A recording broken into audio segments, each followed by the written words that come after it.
กองบัญชาการปกส.แขวงสยามบุรีได้จัดตั้งเสื่อมซึมเอกสารและเปิดบัตรดำเนินชีวิตการเมืองทั่วกำลังป้องกันความสงบขึ้นอยู่ที่สโมสรกองบัญชาการปกส.แขวง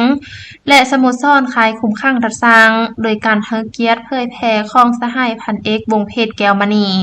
รองเลขาคณะพักและท่านพันโทบุญเที่ยงพันดีคณะพักของกองบัญชาการปกส.แขวงมีบรรดาสหายคณะพักคณะบัญชาคณะห้องกลุ่มกองออมค้างพร้อมด้วยนายและพลตำรวจเข้าร่วม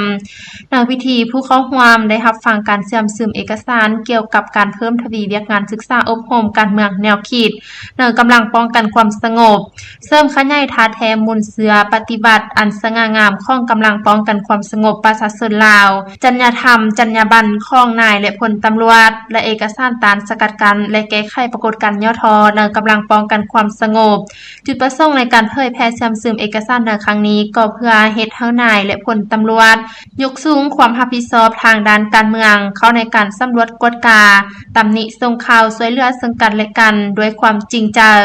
ทั้งเป็นการก่อสร้างปรับปรุงกำลังป้องกันความสงบประชาชนและปรับปรุงกลุ่มกองให้มีความหนักแน่นเข้มแข็งและมีแบบแผนทันสมัยทุกด้านเพื่อซุ่มเซาจัดตั้งปฏิบัติ4คาดหมาย4แผนงานและ41โครงการของคณะพักกระทรวงป้องกันความสงบบางออกให้ปรากฏผลเป็นจริง